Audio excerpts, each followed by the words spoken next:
4వ అధ్యాయం 2వ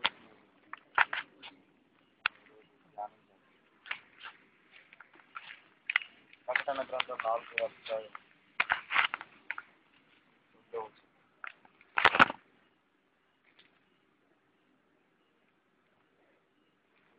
వెంటనే నేను ఆత్మవశుడునైతిని, అదిగో పరలోకమందు ఒక సింహాసనం వేయబడి ఉండెను.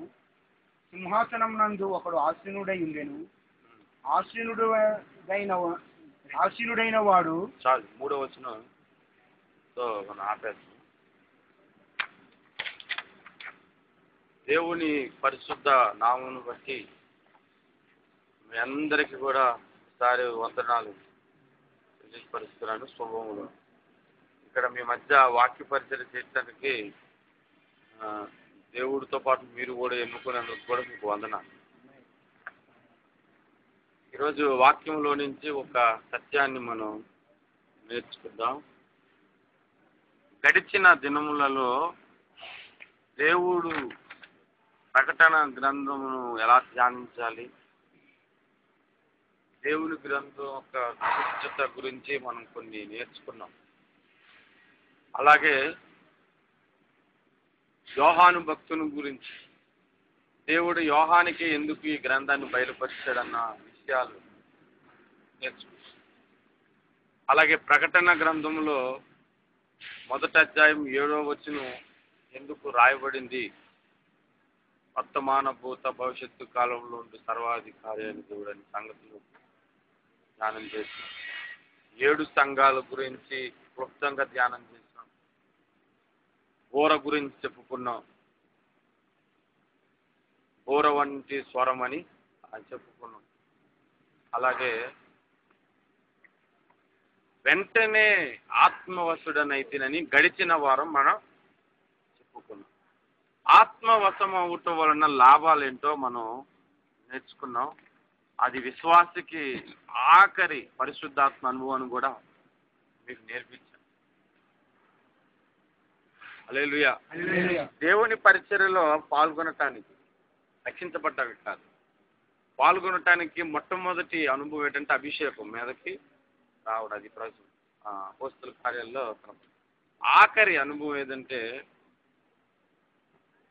ఆత్మవశము.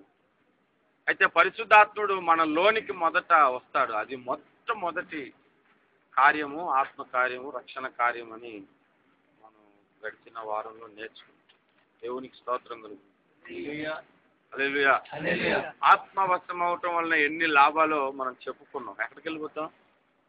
ఆత్మవశం అయితే దేవుని ఆత్మ చేత అరణ్యములకు శోధించబడటానికి కూడా వెళ్తాం. చాలా విషయాలు మనం గడిచిన వారంలో నేర్చుకున్నాం. ఆత్మవశుడైనటువంటి పేతురు ప్రార్థించినప్పుడు దర్శనం వచ్చింది. ఆత్మలో పరవశిస్తూ పౌలు ప్రార్థించాడని మనం కొన్ని సంగతులు. ఈరోజు 2వ వచనంలో ఇంకొక మాట మనం ఏం చదివామంటే, వెంటనే నేను అదిగో పరలోకమందు వెంటనే నేను ఆత్మవశుడునైతిని, అదిగో పరలోకమందు ఒక సింహాసనము వేయబడి ఉండెను. చూసారా? ఆ సింహాసనం మీద ఒకడు ఆసీనుడై. చూడండి, బైబిల్ గ్రంథాన్ని మొట్టమొదట బైబిల్ గ్రంథం ఎలాగుండేదంటే ఫస్ట్ బిగినింగ్ 5 పుస్తకాలతోనే ఉండేది. అదేంటి? ఆది కాండం నుండి ద్వితీయోపదేశ కాండం వరకు. అదే ఆ బైబిల్ మొట్టమొదటిసారిగా యెహోషువకి ఇవ్వబడింది. ఆ మొట్టమొదటిసారి రాసిన వ్యక్తి మోసే. రాసి ఎవరికి ఇచ్చాడు? మోసే శిష్యుడైన యెహోషువకి ఇచ్చాడు. ఆ తర్వాత కాలము జరుగుతున్న కొలది కొందరు ప్రవక్తలు వచ్చారు. వాళ్ళు ప్రవచించినవి అన్నీ కలిపి క్రీస్తు తర్వాత ఒక గ్రంథముగా అమర్చి 66 పుస్తకాల గ్రంథాన్ని దేవుడు తయారు చేయించాడు. 1500 సంవత్సరాల కాలం పట్టింది ఈ గ్రంథం పూర్తవుతాడు. ఇంచుమించు 44 ప్రవక్తల చేత పరిశుద్ధాత్ముడు ఆవరించి రాయించినటువంటి గ్రంథం. అమ్మాయి రికార్డ్ చేయట్లేదు, ఆడుతుంది. రెండవది, ఈ గ్రంథాన్ని పరిశుద్ధాత్మ దేవుడు ఇంకొక వ్యక్తి కూడా వాడుకున్నాడు. 12వ శతాబ్దం 50వ సంవత్సరంలో ఈ గ్రంథాన్ని ఒక వ్యక్తి ఏం చేశాడంటే అధ్యాయాలుగా విభజించాడు. ఆ వ్యక్తి పేరు కార్డినల్ యోగో. అతని పేరు 12వ శతాబ్దం 50వ సంవత్సరంలో ఈ కార్యం చేశాడు. 16వ శతాబ్దంకి వచ్చేసరికి ఇయర్ అది ఐడెంటిఫై చేయలేకపోయారు. కానీ నాతాను అనే ఒక వ్యక్తి అధ్యాయాన్ని వచనాలుగా విడదీశాడు. వాళ్ళిద్దరిని కూడా కల్పితాత్మీయుడు వారు. కాబట్టి ఈరోజు నేను ఒక అంశాన్ని చెప్పగానే మీరు వెంటనే చదివారు. అదే అధ్యాయాలు లేవు అనుకో, వచనాలు లేవు అనుకో, అప్పుడు నేను ఏమని చెప్పాలి? డైరెక్ట్గా అది నేను చదవాలి. అప్పుడు మీరు ఎక్కడ ఎత్తుక్కుంటారు? పేజీలన్నీ తిప్పుకోవడానికి చదువుకొని వెళ్తే కానీ కరెక్ట్గా అక్కడికి హీరో ఉందానికి అన్ని అరలు ఉంటాయి. ఒక దగ్గర టీషర్ట్స్, జీన్ ప్యాంట్స్, కట్రాయర్లు అన్నింటికి సపరేట్గా పెట్టుకుంటారు. మనకి ఏది కావాలంటే అన్ని పోగేసాం అనుకో, అన్ని తీసి మనకి ఏది కావాలో దులిపేసుకొని మళ్ళీ అన్ని లోపల పెట్టుకోవచ్చు. అలాగా దేవుడే వీరిద్దరిని వాడుకొని మనకు వచనాలుగా విభజించారు. ఎందుకంటే రాబోయే తరంలో ఒక్కొక్క వచనం మీద నా మహిమను కనపరుచుకుందామని దేవుడు నిర్ణయించుకున్నాడు. హల్లెలూయా. అందుకే ఒక్కొక్క వచనం మీద ధ్యానాలు ఇక్కడ జరుగుతున్నారు. దేవునికి స్తోత్రం. దేవుని సింహాసనం మీద దేవుడు కూర్చొని ఉండుట భక్తుడైన యోహాను చూడగలిగాడు.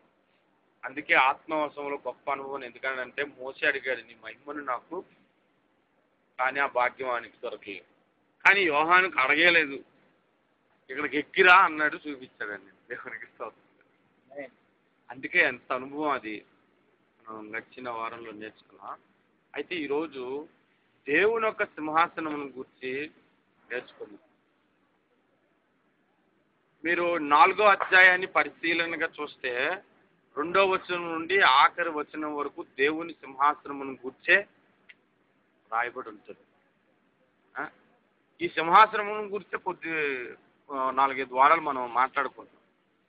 5వ అధ్యాయంకి వచ్చేసరికి దేవుడి చేతిలో ఉన్న గ్రంథమును గురించి మనం మాట్లాడుతాం.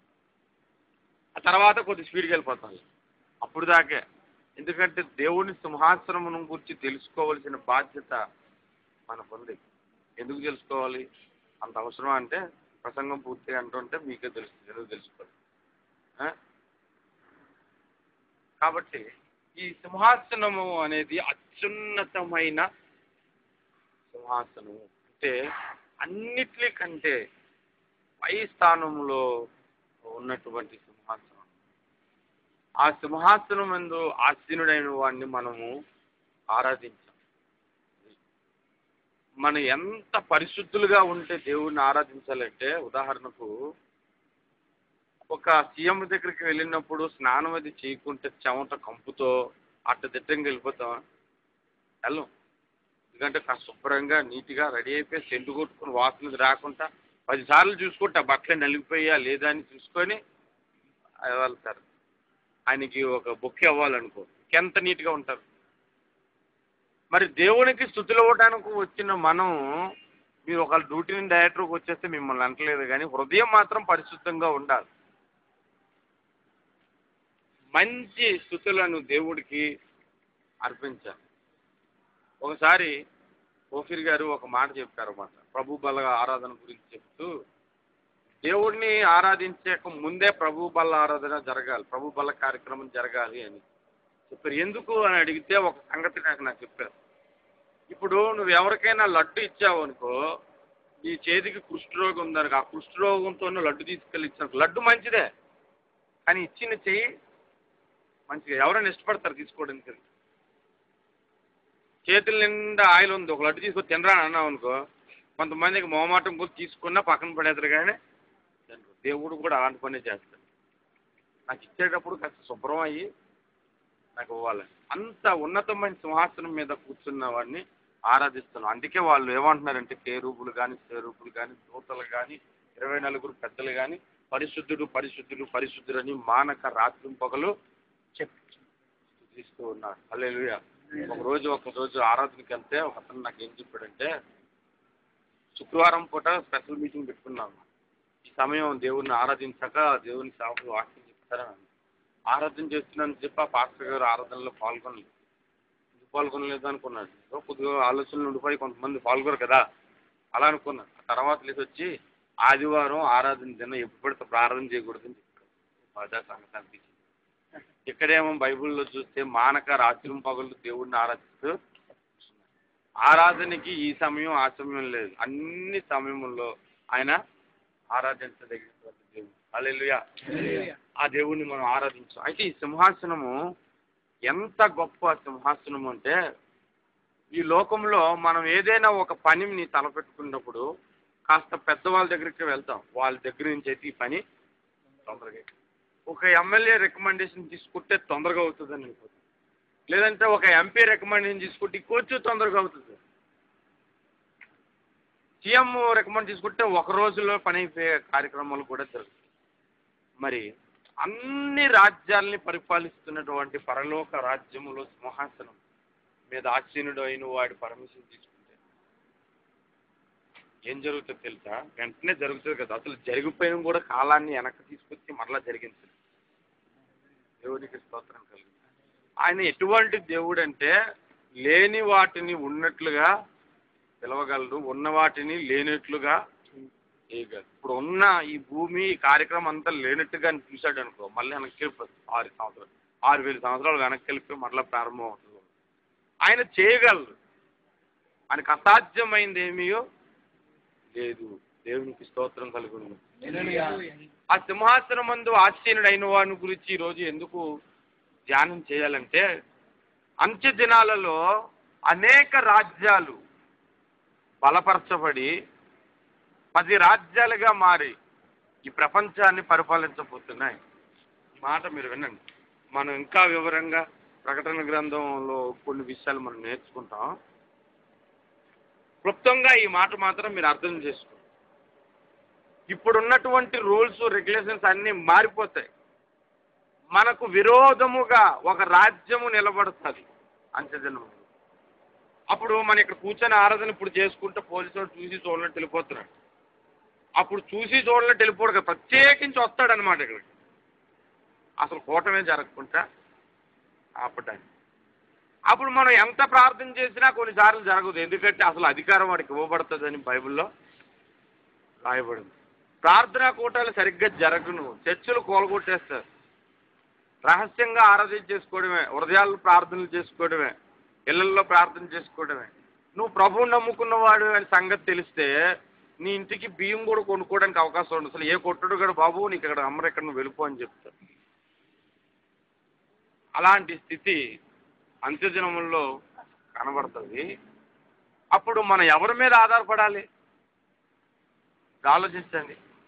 ఈ లోకంలో పరిపాలన చేస్తున్న ఈ రాజ్య సింహాసనం మీద కూర్చున్న వాడి మీద ఆధారపడాలా, దేవుని సింహాసనం మీద కూర్చున్న వాడి మీద ఆధారపడాలి? ఈ పాఠం మనం నేర్చుకోకుండా ప్రకటన గ్రంథంలోనికి వెళ్ళామనుకో, 7 ఏళ్ల శ్రమల కాలంలో సంఘం 3.5 కాలం ఉంటుంది. కాబట్టి అప్పుడు మనం ఇబ్బందులు పడతాం ఈ పాఠం నేర్చుకోకపోతే. ఈ పాఠం నేర్చుకున్నవాడు ఇబ్బంది పడడు. ఎందుకంటే నాకు సహాయము దేవుని యొద్ద నుండి వస్తుందని నిరీక్షిస్తాడు, విశ్వసిస్తాడు. దేవునికి స్తోత్రం. హల్లెలూయా. ఇప్పుడు కొన్ని విషయాలు మీకు బైబిల్లో నుంచి కొన్ని సంగతులు చూపెడతాను. దేవుడు ఈ లోకంలో కొన్ని రాజ్యాలను ఏర్పాటు చేశాడు కదా. ఆ రాజ్యాల్లో ఉన్న రాజులు కొన్ని సందర్భాల్లో విశ్వాసులైనటువంటి వారిని, యూదులను, ఇశ్రాయేలీలను బాధపరిచే సందర్భాలు మనం బైబిల్లో చూడొచ్చు. ఉదాహరణకు ఎస్తేరు కాలంలో యూదులందరినీ లేకుండా చేయాలని అమాను అను ఒక వ్యక్తి కుట్ర పడినట్లుగా మనం లేఖనాల్లో చూస్తాం. ఎందుకు యూదులంటే ఆయనకి ఇష్టం లేదు? మీరు ఆలోచించారా? ఎందుకు ఇష్టం లేదు అంటే 127 సంస్థానాలను పరిపాలిస్తున్నటువంటి అహష్వేరోషు రాజు ఈ వ్యక్తిని ఏం చేశాడంటే అందరికంటే హెచ్చించి, అందరు కుర్చీల కంటే ఈయన కుర్చీ కాస్త పైన వేసి వీళ్ళందరినీ నా తర్వాత నువ్వే పరిపాలించు, అంటే నా కింద ఉన్నవాడు నీవే, వీళ్ళందరినీ నువ్వు చూసుకో, రాజ్య బాధ్యతలన్నీ ఆయనకి అప్పగించి హెచ్చించాడు అనమాట. పైగా ఏమని ప్రకటన చేశాడంటే, మీరు వచ్చినప్పుడు పోయినప్పుడు ఇతనికి మీరు వంగి నమస్కారం చేయాలి, మోకరించి నమస్కారం చేయాలి అని సంగతిని చెప్పారు. ఎస్తేరు గ్రంథం 3వ అధ్యాయంలో ఈ మాట ఉంటుంది చూడండి. ఎస్తేరు గ్రంథం 3వ అధ్యాయం మీరు కంటిన్యూగా చదువుకుంటూ కిందకు వస్తే, ఈ సంగతులైన తర్వాత రాజు అయిన అహష్వేరోషు అమ్మెదాత కుమారుడును అగాగీయుడునగు హమానును గణపరిచి వాడిని హెచ్చించి వాని పీఠమును తన దగ్గరనున్న అధిపతులందరికంటే ఎత్తుగా ఉంచెను. కాబట్టి రాజు గుమ్మముననున్న రాజ సేవకులందరూ రాజ్యాజ్ఞానుసారంగా మోకాలుని అమానునకు నమస్కరించి చేయాలని ఒక ఆజ్ఞ పెట్టాడు. అప్పుడు అందరూ వచ్చి నమస్కారం చేస్తుంటే మొర్దెకై ఏం చేశాడంటే, వంగకయు నమస్కారము చేయకయు ఉన్నాడు. ఏం చేయలేదు? వంగలేదు, నమస్కారం చేయలేదు. హల్లెలూయా. కానీ వాడికి వచ్చింది కోపం. నేను అనుకున్నాను, మీరు మామూలుగా అనుకోవచ్చు, పెద్దలను మనం గౌరవించాలి కదా, అధికారులు ఉండండి, బైబిల్లో చెప్తుంది, మరి ఈయన ఎందుకు గౌరవించలేదు మీరు అలాగ అనుకోవచ్చు. ఎందుకు అనుకోవచ్చు, పెద్దలను గౌరవించవచ్చు, నమస్కారం సార్ అనొచ్చు, కానీ వంగి మోకరించి చేయవసరం లేదు. ఎందుకు అంటే అంత్య దినములలో కూడా మీరు ఎవరికీ మొక్కకండి, నాకే మొక్కండి అని చెప్తాడు వాడు. వాడు వచ్చి ఏం చెప్తాడంటే, ఏది దేవుడని పూజించబడుతుందో, ఏది దైవమని ఆరాధించబడుతుందో దాన్ని అంతటిని ఎదిరించి యెరూషలేము మందిరములో ఉన్న సింహాసనం మీద కూర్చొని నన్ను ఆరాధించండి, నన్ను పొగడండి అని చెప్పే దినాలు వస్తాయి. అప్పుడు నిజమైన విశ్వాస అయిన వాడు ఈ పని చేస్తాడా? నమస్కరించడు, బ్రొక్కడు, చేయడు. చేయలేనప్పుడు వాడి దగ్గర నుంచి ఆజ్ఞ వస్తుంది, నాకు నమస్కారం చేయలేనోడు, నాకు వంగని వాడిని, అసలు ఈ రాజ్యంలో వాడు లేనట్టే లెక్క, వాడికి ఏమీ అమ్మబడకూడదు, ఏమీ ఇవ్వకూడదు. ఎప్పుడైనా వాడు ప్రార్థన చేస్తే వాడిని అడ్డంగా నరికేయండి, తన్నేయండి, అగ్నిలో పడేయండి, సింహాల భూమిలో పడేయండి, ఈదుల్లోంచి ఈడ్చుకొని వెళ్ళిపోయండి అని ఆజ్ఞలు బయలుదేరి వస్తాయి. అలాంటి సందర్భంలో మనం ఎవరి మీద ఆధారపడాలంటే అత్యున్నత సింహాసనం మీద ఆధారపడే వాడి మీద, ఆ కూర్చున్న వాడి మీద ఆధారపడాలి. హల్లెలూయా, హల్లెలూయా. ఇక్కడ మీరు చూడండి, కేవలం ఈ విషయంలోనే ఎంత కోపం తెచ్చుకొని యూదులందరినీ నాశనం చేయటానికి రాజు దగ్గరికి వెళ్ళి ఎంత జ్ఞానముగా మాట్లాడాడంటే మీరు ఆలోచించండి. అవన్నీ మనం చదివి నేర్చుకోవాల్సిన అవసరం లేదు. ఇప్పుడు సింపుల్గా మీరు అర్థం చేసుకోవడానికి చూస్తున్నాను. అప్పుడు రాజు వాడు మాట అంగీకరించి రాజు చేతి ఉంగరం తీసి అతనికి ఇచ్చాడంట. ఈ ఉంగరం నీకు ఇచ్చాను, నీ ఇష్టం వచ్చినట్లు నువ్వు చేసుకో. ఆ ఉంగరం ఏంటనుకున్నారు? ఉంగరం ముద్ర. అప్పుడులో స్టాంప్ అదే. రాజుగారి చేతి ఉంగరం ముద్ర దేని మీదనే ఒక పత్రం రాసి దాని మీద వేశారనుకో, ఇంకా దానికి తిరిగిలేదన్నమాట. ఆ ముద్ర దేనికి పోలికంటే మూడార్ల ముద్రకు పోలిక. నేను అందుకని చాలా విషయాలు ముందే అన్ని జాగ్రత్త పడతారన్నమాట. అడిగిన వెంటనే సమాధానం చెప్పేటట్లుగా అన్ని ప్రిపేర్ చేసుకుంటారు. ఆ మూడార్ల ముద్రకు పోలికే ఈ రాజుగారు ఉంగరం ఒక ముద్ర. ఈ ముద్ర పత్రం రాయించి కిందనేస్తారు. యూదులు అనేవాడు అందరిని పోగు చేసి ఎవరూ లేకుండా చేయటానికి రాజుగారే ఆజ్ఞ అయిందని 127 సంస్థానాలకి జీవో పాస్ చేసినట్టుగా ఆ అధ్యాయంలో ఉంటుంది. చూడండి, దానికి ముందే దేవుడు వస్తీ ప్లేస్లో ఎస్తేరును పెట్టాడు. దేవునికి స్తోత్రం కలుగుతుంది. హల్లెలూయా. అందుకని ఒక పాస్టర్ గారు చెప్పారు, సమస్య పుట్టిన తర్వాత మనుషుడు సొల్యూషన్ ఎదుగుతాడట, దేవుడు సమస్య పుట్టక ముందే సొల్యూషన్ పెడతాడు. అది ముందే ఆయన నిర్మించి ఉంచుతాడు అన్నిటికీ. ఈయన చేయబోయే కార్యక్రమం అంతా కూడా దేవుడు ముందుగానే గ్రహించి వస్తీకి గర్వించినట్లుగా చేసి పక్కకు తప్పించి ఎస్తేరుని అక్కడ పెట్టాడు. దేవునికి స్తోత్రం కలుగుతుంది. మీరు చూడండి, అక్కడ ఒక సందర్భం 4వ అధ్యాయం దగ్గరికి వచ్చేసరికి యూదులందరూ నాశనం అయిపోతారు, అంత యోధా జాతి అనేది ఇంక లేకుండా పోతుందని సంగతి తెలిసినప్పుడు మొర్దెకై తన బట్టలు చింపుకొని 4వ అధ్యాయం 1వ వచనంలో ఎవరైనా చదవండి, తన బట్టలు చింపుకొని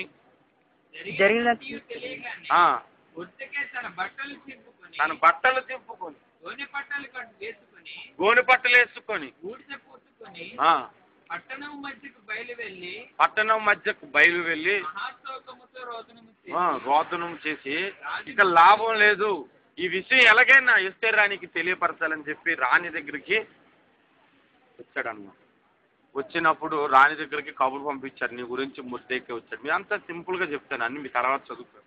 అప్పుడు రాణి ఎస్తేర్ రాణి గారు ఏం చేశారంటే, ఆయన వస్త్రాలు ఏంటి అలాగున్నాయి, మంచి వస్త్రాలు అన్నీ ఇచ్చి పంపించింది. వెళ్ళే ముందు కట్టుకోమని చెప్పండి, అలా కనబడకూడదు రాజుగారి మార్గంలో అని.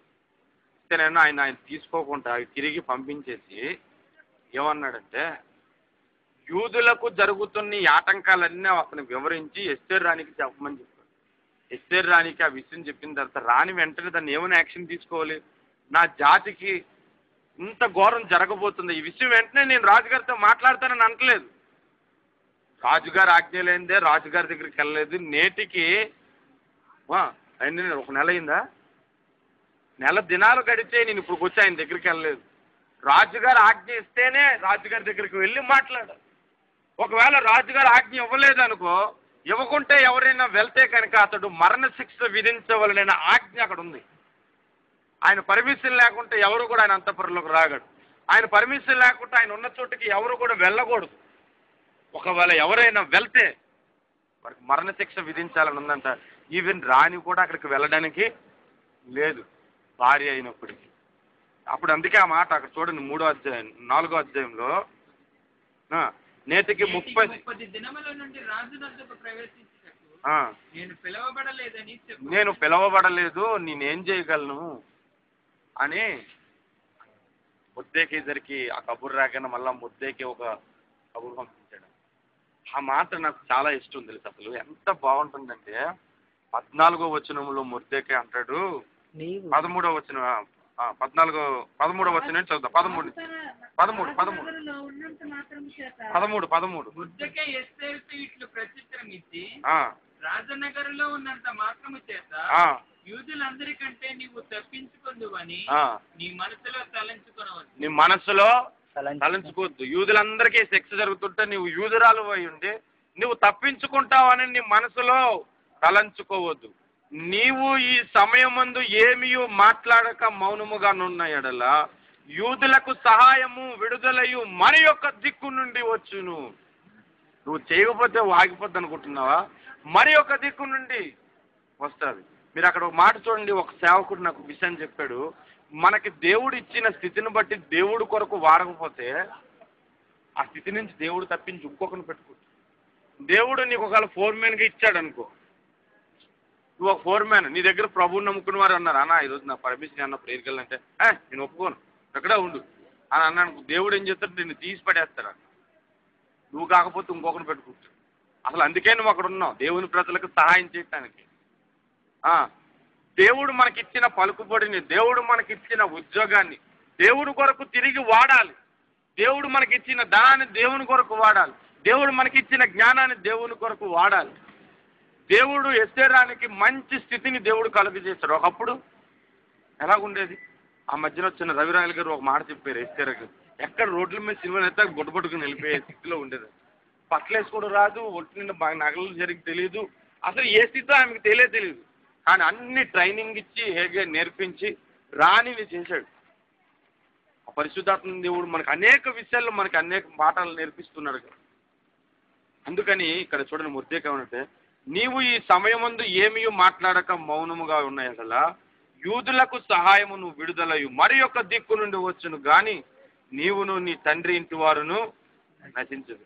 నీవు ఈ సమయమును బట్టి రాజ్యమునకు వచ్చితివేమో ఆలోచించుకొనమనేను. దేవునికి స్తోత్రం కలుగు. అసలు ఇందుకొరకే దేవుడు నిన్ను అక్కడ పెట్టాడేమో ఆలోచించుకో అని సంగతి. మీరు అక్కడ చూడండి, అప్పుడు ఎస్తేర్ రాణి మైకు అంతా పోయి, మీరు నా గురించి ప్రార్థన చేయండి, నేను రాజుగారి దగ్గర వెళ్తాను.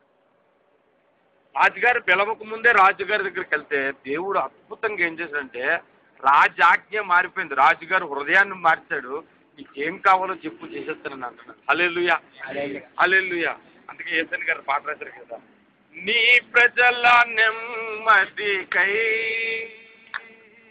రాజాజ్ఞ మార్చింది నీవేనని అహమును అణచి అధికారులను అదముల చేసిన నీకు అసాధ్యమైనది ఏమున్నది, అసాధ్యమైనది ఏమున్నది.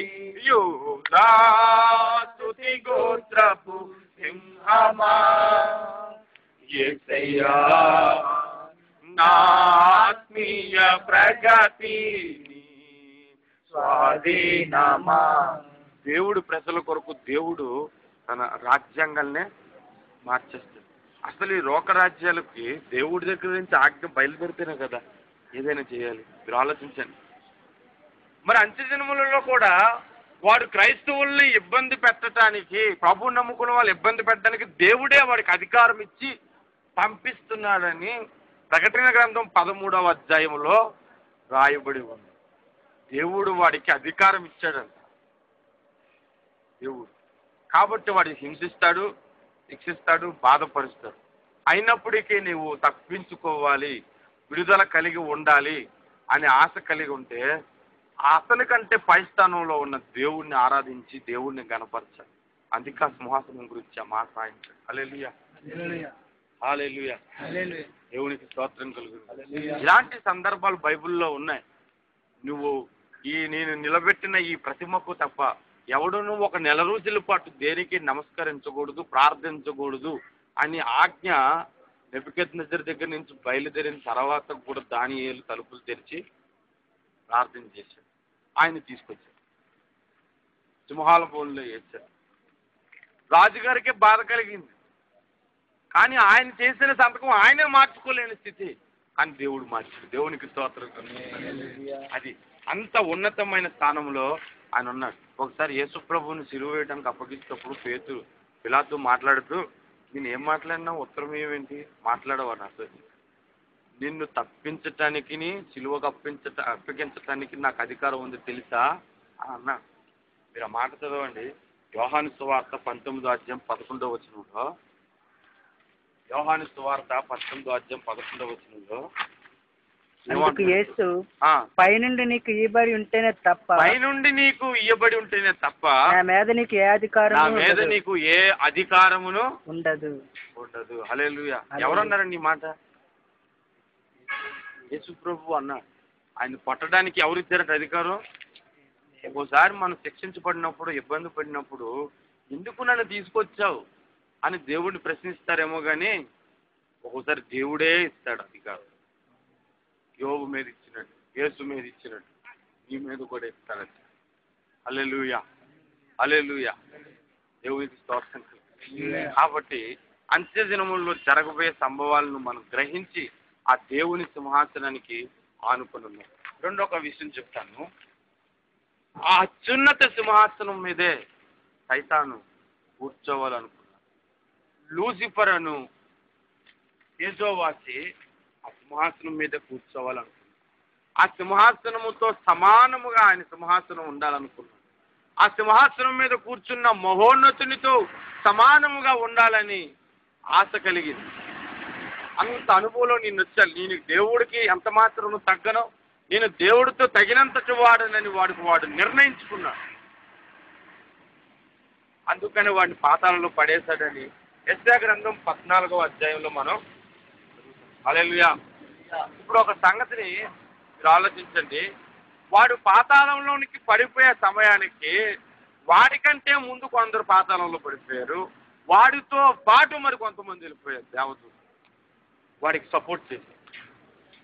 ఎప్పుడైనా అప్పుడప్పుడు చూడండి, సంఘాల్లోని ఒక మెయిన్ వ్యక్తి వెళ్ళిపోయాడంటే ఆతో పాటు కొన్ని వికెట్లు వెళ్ళిపోతాయి. ఎందుకనుకున్నారు? ఆ సపోర్ట్ చేసి వాళ్ళు అంత వెళ్ళిపోతారు. ఇప్పుడు ఎప్పుడు అది ఎంత అవునా కదా. ఇప్పుడు ఎక్కడైనా రాజకీయాల్లో కూడా ఒక పార్టీ వేరైపోయింది అనుకో, నాకు సపోర్ట్ చేసేది అంతా కలిపి ఒక పార్టీ. అవునా? ముందు జరిగినదే మరలా జరుగుతుందని ప్రభు అన్నాడు. వీళ్ళు కూడా అంతే. దేవదూతల్లో కొంతమంది వాడికి సపోర్ట్ చేయబట్టి వాడు ఎత్తించుకున్నాడు. వాడు పడుతూ వాడు తోకతో అంట ఆకాశ నక్షత్రాలన్నింటిని ఊడ్చి కింద పడిచేశాడట. ప్రకటన గ్రంథంలో ఆ మాట ఉంటుంది చూడండి. ప్రకటన గ్రంథం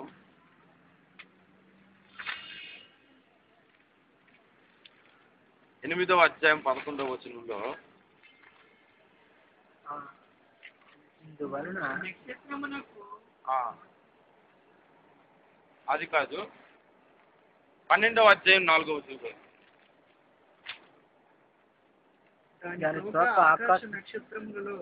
దాని తోక ఆకాశ నక్షత్రములలో 3వ భాగము నీడ్చి వాటిని భూమి మీద పడవేశారు. నక్షత్రాలు అంటే ఏంటనుకుంటున్నారు? దేవదూతలు అని మీరు రాసుకుంటారు. పుట్టినోట్లో యోబు గ్రంథాన్ని బట్టి మనం పెట్టుకోవచ్చు. దేవదూతలను 3వ భాగం, అందుకనే 3 దేవతలందరూ మన దేశంకి వచ్చేసారు. 3వ భాగం అంతటిని ఈడ్చి పడేశాడంట. మొత్తం అంతా వెళ్ళిపోలేదు, కొంత భాగం పడిపోయినప్పుడు మిగిలిన కొంతమందికి కొన్ని అనుమానాలు దేవుడి మీద కలిగాయి. ఆ అనుమానాలు ఒక్కొక్కటి చెప్తాను, మీరు వినండి. మొట్టమొదటి దానికి వాళ్ళకి ఏం కలిగిందంటే, దేవుడికి అతి దగ్గరగా ఉన్న ఈ లూసిఫర్ అనే దేవదూత ఒక్కసారిగా చిన్న విషయానికి పడిపోతే దేవుడు ఎందుకు క్షమించలేదు అని అనుమానం వచ్చింది. వస్తుంది, ఎందుకు తెలుసా? సాధారణంగా వస్తుంది. అలా అనుమానించినందుకు వాళ్ళని కూడా దేవుడు పడేయడు. ఎందుకంటే అసలు లైఫ్లో ఒకసారైనా ఎవరినైనా క్షమిస్తేనే కదా అసలు క్షమిస్తారని చెప్పుకోరు. అవునా? ఉదాహరణకి మన జాషువా గారు ఉన్నారు, ఆయన ఎవరినైనా క్షమించేస్తాడు. ఇంతమంది నన్ను క్షమించినట్టు కూర్చో ఎవరికి చేయలేదు, కానీ ఎవరినైనా క్షమించేస్తాడు అంటే అసలు ఎవరికి చేయకుండా ఎలా చెబుతున్నావు ఈ విషయం అని అంటారు లేదా? అంటే ఒకసారైనా దేవుడు క్షమించే గుణం ఉంది అన్న సంగతి వాళ్ళకి తెలిసిన ప్రత్యక్షముగా అది వాళ్ళ కంటికి కనబడలేదు. మిగిలిన పరలోకంలో దూతలకు వాళ్ళకు వచ్చిన ఆలోచన అది. అందుకే నా దూతలకు ఆలోచనలో నేను ఎరుగుతున్నాను. రెండవ విషయం చెప్తాను. మొట్టమొదటిది ఆయన ఏం లేదనుకుంటున్నారు, వాళ్ళు క్షమించే గుణం లేదని అనుకుంటున్నారు. రెండవది ఈయన ఆయనతో పాటు సమానంగా ఎంచుకున్నాడనే కదా తోచాడు. ఇంతకాలంగా ఆరాధిస్తున్నావు, నిజంగా ఇంట్లో తగ్గించుకునే గుణం ఉంటే రా కుమారుడా వచ్చి కూర్చో 2 నిమిషాలని అనొచ్చు కదా.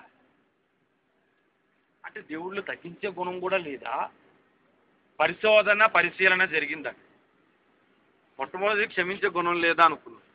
రెండవది దేవుడితో సమానంగా ఎందుకు ఉండకూడదు, మేము ఆయన కుమారులమే కదా, ఆ మాత్రం తగ్గించుకొని 1 గంటైనా కూర్చోపెట్టవచ్చు కదా. పోయి అది తగ్గించుకోలేడా? ఇప్పుడు ఆ సింహాసనానికి అట్టిపెట్టుంటాడా అని ఇంకొక అనుమానించి, ఇదే వీళ్ళకి ఆయన క్షమించేవాడంటే అంటే న్యాయం తీర్చడని కూడా అడుగుతారు. అందుకని వీళ్ళందరికీ అర్థమయ్యేలాగా దేవుడు ఏమనుకున్నాడంటే, నేను క్షమించేవాడినని వీరికి కనబడాలి, నేను తగ్గించుకునేవాడినని వీరికి తెలియాలి. అంటే ఆయన క్షమించే వాళ్ళని దేవుడు ఏర్పాటు చేసుకున్నాడు. అందుకే ఈ భూమి మీద ఏ సంకల్పంతో మనల్ని ఏర్పాటు చేసుకున్నాడు చెప్పండి ఒకసారి? దయా సంకల్పంతో పెట్టుకున్నాడు. హల్లెలూయా. దయా సంకల్పం అంటే ఎన్ని తప్పులు చేసినా వీటిని క్షమించి తీసుకెళ్తే ఆ దూతలందరూ కూడా ఎంత క్షమామయుడు అని ఆరాధిస్తారు.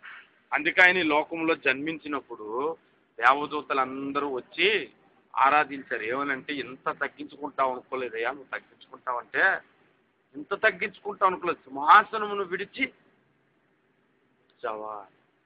హల్లెలూయా. ఆ సింహాసనము విడిచి సిలువకు దిగి వచ్చి ప్రాణత్యాగము చేసి నీ ప్రేమామృతము త్రాగించితివి, నిన్ను స్తుతించుటకు బ్రతికించితివి. స్తుతి సింహాసనాసీనుడా, నారాధనకు యోగ్యుడా, నాలో నీవుండగా నీలో నేనుండగా ఇక నేనేలా భయపడుదును. అంతగా దేవుడు క్షమించాలనుకున్నాడు. రెండోది తగ్గించుకోవాలనుకున్నాడు. అందుకనే అంత తగ్గించుకొని వచ్చాడు. అన్నీ మనకి ఎన్ని డౌట్లు వస్తాయి తెలుసా? ఎందుకు యేసుప్రభు మానవుడిగా పుట్టాడు, దేవుడికి వస్తే అందరికీ తెలిసిపోద్ది కదా, అందరికీ తెలిసిపోద్ది. కానీ మళ్ళీ ఇదే ప్రాబ్లం, తగ్గించుకోవడానికి మళ్ళీ డౌట్. యుగాల్లో ఆయన మీద అన్న అనుమానాలన్నీ క్లియర్ చేయడానికి సిలువ పని. సిలువ అనేది ఏంటో తెలుసా? ఒక ముక్కలో చెప్తాను. సమస్త విశ్వానికి మధ్యం. అంటే ఏ సమస్య అయినా అక్కడి నుంచి క్లియర్ అయిపోద్ది, ఏ అనుమానం అయినా సిలువలోని క్లియర్ అయిపోద్ది. చెరువులో మధ్యలో రాయి ఇసిరితే ఆ రాయి పడిన తర్వాత అది అలాగా అన్ని వైపులో దాని ప్రెజర్ వెళ్తుంటుంది కదా అలా. అప్పుడప్పుడు నేను యాంకరేజ్లకు వెళ్ళినప్పుడు సముద్రం ఒడ్డుగా నిల్చునేటప్పుడు ఆ ఫోర్స్గా వస్తుంటుంది. ఎందుకు కూడా అక్కడ ఏదైనా షిప్ వెళ్ళింది అనుకో అది ఇటు అటు అటు ఇటు వెళ్ళిపోతుంది. ఎక్కడో ఒక చోట కదిలిందంట మొన్న భూమి, దాని వేవ్స్ వెళ్ళిపోయి ఒంగోలు అన్నీ మన ఐజాగ్ దాకా వెళ్ళిపోయింది. ఇదేమో ఇటు వెళ్ళిపోయింది, మొత్తం ఏసీ అంతా కదిలిపోయింది. దేవుడు కూడా శిలువ కార్యము ఒక పని చేయగానే మొత్తం విశ్వంలో ఉన్న ప్రతి సమస్య కూడా క్లియర్ అయిపోయింది. దేవునికి స్తోత్రం కలుగుతుంది. అందుకనే కొలస్సీ పత్రికలో ఉన్నాడు, ఇది పరలోకమందు ఉన్నవైనను భూమి యందు ఉన్నవైనను అన్నిటినీ సమాధాన పరుచుకోవటానికి తండ్రి అభిష్టమాయను అని సిలువను గూర్చి మాట్లాడాడు. హల్లెలూయా. చూడండి, మీరు ఆలోచించండి. మొట్టమొదటిది వీళ్ళు ఏమనుకున్నారంటే ఆ సింహాసనం మీద కూర్చోవాలనుకున్న లూసిఫర్ పడిపోగానే తగ్గించుకునేవాడు కాదా, క్షమించేవాడు కాదా అని అనుకున్నాడు. ఆయన సింహాసనం మీద మనల్ని కూర్చోబెట్టడా అని అనుకున్నాడు. ఆయనకిలాగా మనం ఉండకూడదా అని కూడా అనుకున్నాడు. వాళ్ళని అలాగ రేపించే పని సైతాన్ చేశాడు అనడానికి ఒక ఆధారం చెప్తాను. మీరు ఈ పండు తింటే చావనే చావరు, దేవదూతలాగా ఉంటారు, మీరే దేవుళ్ళలాగా అయిపోతారని సంగతి కూడా చెప్పాడు. ఇలాంటి మాటలే పరలోక వాసులందరికీ చెప్పాడు. ఇప్పుడు మీకు ఒక సంగతి చెప్తాను, ఎంత ఆశ్చర్యపడుతుందంటే ఏమేమి వీళ్ళు దూతల హృదయాల్లో అనిపించిందో అవన్నీ మనకి ఇవ్వాలనుకున్నాను. ఇంకో విషయం చెప్పనా, ఆ సింహాసనం నుంచి పడిపోవాడు, ఆ సింహాసనం కావాలనుకున్నాడు పడిపోయాడు కదా, అదే సింహాసనం మీద మనల్ని కూర్చుండ పెడతారన్న ప్రకటన గ్రంథం 3వ అధ్యాయం 20వ వచనంలో, జయించిన వాడు నాతో కూడా నా సింహాసనం మీద కూర్చుండనిస్తును అని ప్రభు పలికాడంటే అప్పుడు దూతలు ఏమనుకోవాలి చెప్పండి. మనం ఎంతకాలం ఆయన సింహాసనం ఆయన తప్ప ఇంకెవరిని కూర్చోబెట్టు అనుకున్నాం, కానీ ఎందుకు పనికిరానటువంటి మానవ జాతిని అక్కడ కూర్చోబెట్టడానికి ఇష్టపడుతున్నాడంటే ఈయన ఎంత గొప్పవాడని వాళ్ళకి డౌట్. హల్లెలూయా. ఎప్పుడు మేము దేవుడితో సమానంగా ఉండకూడదా అని వాళ్ళు అనుకున్నారు కదా, దానికి కూడా నేను ఒక విషయం చెప్తాను. మీరు దైవములని మీరు ఎరుగరా అని అన్నాడు. ఎందుకని అనుకున్నాను, మనల్ని దేవునితో సమానముగా చేసే పని మీదే దేవుడి భూలోకానికి వచ్చారు. మీరు దైవములని మీరు ఎరుగరా అన్నాడు. అందుకే పునరుద్ధానం ముందు యేసు వంటి శరీరం మీకు ఇస్తానన్నాడు, యేసుతో సమాన వారసత్వం మీకు ఇస్తానని దేవుడు వాగ్దానం ఎందుకు చేశాడు అనుకున్నాడు. అందుకే దూతల కంటే పై స్థానం మనం, అందుకనే మీరు దేవదూతలకు తీర్పు తీర్చుదురని మీరు ఎరుగరా అని పౌలు కూడా. హల్లెలూయా. ఇవన్నిటికి కారణం వాళ్ళ అనుమానం. వాళ్ళకి అనుమానం రావటం వల్ల ఎంత భాగ్యం తెలిసింది చెప్తాను. దేవునికి స్తోత్రం. ఇప్పుడు మనం చదువుకున్న సింహాసనమును గురించి, యోహాను సింహాసనం మీద ఆసీనుడైన వాడిని చూశాడు. ఒక రోజు వస్తుంది ఆ సింహాసనం మీదకి మనల్ని తీసుకెళ్తాడు. దేవునికి స్తోత్రం. అందుకని దేవుడు కొన్ని వాగ్దానాలు చేశాడు బైబిల్ గ్రంథంలో. లోకాసు వార్త 12:35లో, చిన్నమంద మీరు భయపడకుడి, దేవుని రాజ్యం మీకు అనుగ్రహించుటకు దేవుడి చిత్తమైంది. ఎందుకు ఇస్తాడు రాజ్యాన్ని? సరదాగా పిక్నిక్ లాగా టూరిస్ట్ బస్ ఒకటి వేసుకొని అన్ని చూడటానిక ఎందుకు ఇచ్చాడు? పోనీ లేదంటే అక్కడికి ఊరిని అన్ని తిరిగి రావడానిక. దేవుడు తన రాజ్యాన్ని మనకి ఎందుకు ఇస్తాడు? పరిపాలించాడు. అందుకే వచనాలు సంబంధించిన వచనాలన్నీ పోగేస్తే అర్థమవుతుంది. దానియేలు గ్రంథం చదివితే, అయితే మహోన్నతులే యుగ యుగములు దేవుని రాజ్యములో ఉండి పరిపాలన చేస్తారని రాయబడింది. దానియేలు గ్రంథం 7:18. ప్రకటన గ్రంథం 3వ అధ్యాయానికి వస్తే, జయించిన వానికి నాతో కూడా నా సింహాసనం మీద కూర్చుండనిస్తున్నాను. అంటే ఒకరోజు పరలోక రాజ్యాన్ని పరిపాలించే ఆ మహా గొప్ప భాగ్యము కొరకు దేవుడు మనలను ఏర్పాటు చేసుకుంటే, ఇప్పుడు రోడ్డు పక్కన కూర్చున్నాం, మన సంగతి ఏదో తెలుసు, అతి ఉన్నతమైన స్థితి మనది. దేవునికి మనం అది గుర్తుపెట్టుకోకే అనేక సార్లు ఇప్పుడు వర్షం వచ్చింది కిందనంత తడిచిపోతుంది ఎందుకులా కూర్చోడానికి మానేసిన వాళ్ళు ఉంటారు. వీళ్ళకి సింహాసనం మీద మాత్రం కూర్చోడానికి పరిగెత్తుకుని వస్తారా? సింహాసనం కావాలి కానీ చాప మీద కూర్చారా? సింహాసనం మీద ఉన్నవాడే ఒకరోజు కిందకు వచ్చాడు, నువ్వు ఆఫ్టర్ చాప మీద కూర్చుంటే నిన్ను అక్కడ తీసుకెళ్తాను. ఆ మాత్రం మనం ఆలోచించరేంటి? మీరు అందుకే అనేక విషయాలను నేర్చుకోవాలి. ఈ సింహాసనం మీద దేవుడు కూర్చోబెడతాను కదా. ఇంకొక పాయింట్ చెప్పి నేను ముగిస్తాను. దేవుడు సింహాసనాన్ని ఊహించుకోవటానికి మన కళ్ళు, మన ఆలోచనలు, మన జ్ఞానం సరిపోదు. దేవుని సింహాసనం కింద కేరూపులు ఉన్నాయి కదా, వాటి ముఖములంట, ఒక్కొక్క ముఖము ఒకటి సింహం వలెను, ఒకటి పక్షిరాజు వలెను, ఒకటి దూడ, ఒకటి మనిషి ముఖం వలె. అయితే యోహాను చూసినప్పుడు ఉదాహరణకు సింహాసనానికి ఒకవైపు సింహం ముఖం ఉందనుకోండి, ఇలా చూస్తాం, వెనక్కి కనబడుతుందా? కానీ యోహానికి అది కూడా కనబడుతుంది. ఎటు చూసినా కనబడుతుంది. ఆ సింహాసనం చుట్టూ 24 పెద్దలు ఉన్నారు. 24 పెద్దలు కూర్చుంటే ఒకవైపు కనబడితే ఒకవైపు కనబడకూడదు, కానీ 24 పెద్దలు కనబడుతుంది. అసలు ఎంత విచిత్రంగా ఉంది. అందుకే ఊహించుకోలేము. అందుకే ఒక ఉదాహరణ చెప్తాను. 3D ఫొటోస్ ఉంటాయి. అవేంటి తెలుసా? అందులోంచి సింహం బొమ్మలో ఉన్నది ఒకటి చూసాము, ఫోటోలోంచి బయటకు వచ్చినట్టు కనబడుతుంది, కానీ అది అక్కడే ఉంటుంది. కొన్ని ఫొటోస్ ఉంటాయి, ఎటెల్లా మన వైపే చూస్తున్నట్టుగా ఉంటుంది ఆ కళ్ళు. ఇవన్నీ ఎందుకంటే మీరు చెప్పుకుంటారు బాబు, ఇలాంటి విషయాలు అర్థం అవుతాను. దేవుడు తయారు చేసి దేవుడు స్తోత్రం కలిగి హల్లెలూయా. అలాంటి మహోన్నతమైన సింహాసనము అసలు ఊహించుకోలేం. రంజిత్ తోఫిర్ గారు యుగాంతంలో ఒక మాట రాశారు. దేవుని సింహాసనం గురించి ఆలోచించే ముందు సొలొమోను సింహాసనం గురించి ఒక వచనం చదవండి. 2వ దినవృత్తాంతాల గ్రంథం 9వ అధ్యాయం 19వ వచనంలో, 9వ అధ్యాయం 19వ వచనంలో సొలొమోను సింహాసనం గురించి ఏమని రాయబడిందంటే, ఏ రాజ్యమందును అలాంటి పని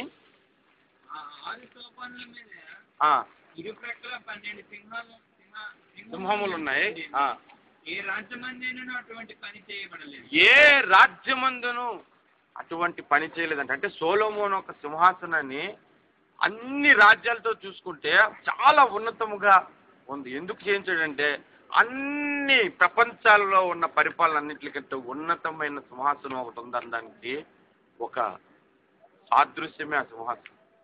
ఆ సింహాసనం మీద సొలొమోను కూర్చొనక మునుపు ఒక ప్రార్థన చేశాడు. ఏమని చేశాడు చెప్పాలి? సొలొమోను రాజు అయిన తర్వాత ఒక ప్రార్థన చేశాడు. ఏమని చేశాడు? ఈ ప్రజలను పరిపాలించుటకు నేను బాలుడను, నాకు జ్ఞానం లేదు అని అన్నాడు. మరి మనల్ని దేవుడి సింహాసనం మీద కూర్చోబెడతా అంటే మనకేమైనా జ్ఞానం ఉందా? మరి మనం ఈ ప్రార్థన ఎప్పుడేం చేసామా?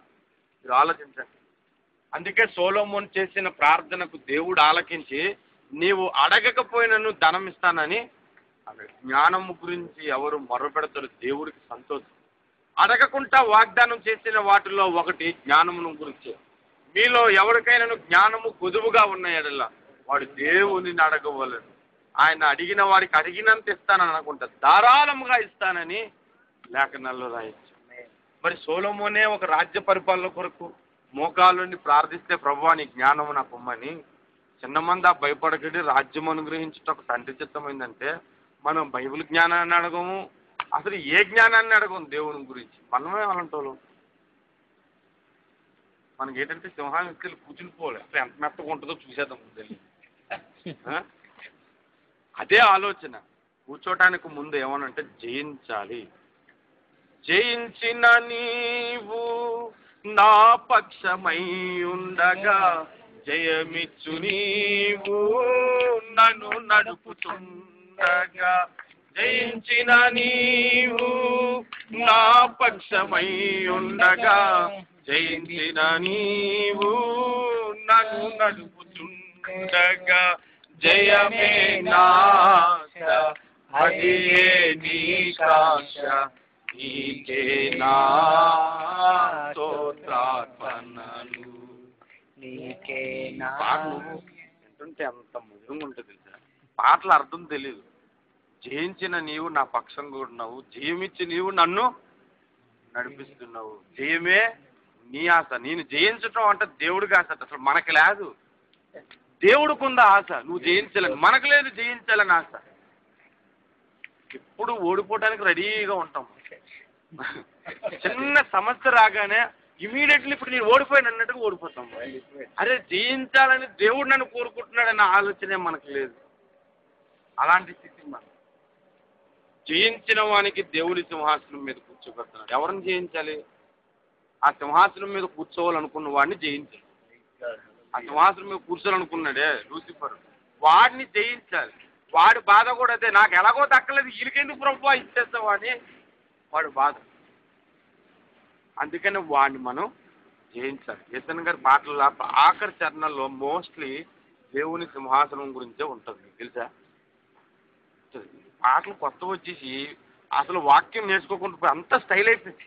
పాట వచ్చింది, అంతరంగమున సమస్త ఆయన చేసిన మేలు మరువకు అనే ఆ గిటార్ పట్టుకొని ఆ పాట నేను పట్టుకుంటే ఫస్ట్ నాకు వచ్చినా వినపడలేదు, మ్యూజిక్ అనిపించింది.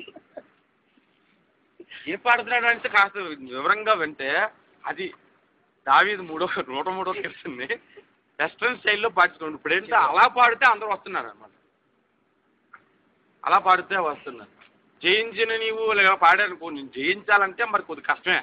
అందుకని ఆ పాట మనం పాడుకో, ఆ పాట పాడుకున్నప్పుడల్లా అనిపిస్తుంది జయించాలా నేను అనిపిస్తుంది. మనం పాడుకోం. నీ వారసత్వముకై నా జయము కోరింది నీవేనని, అత్యున్నతమైన సింహాసనమును నాకిచ్చుటలో నీకు అసాధ్యమైనది ఏమున్నది, అసాధ్యమైనది ఏమున్నది, అసాధ్యమైనది ఏమున్నది, అసాధ్యమైనది ఏమున్నది. రాజు సింహమా యేసయ్యా నా ఆత్మీయ ప్రగతి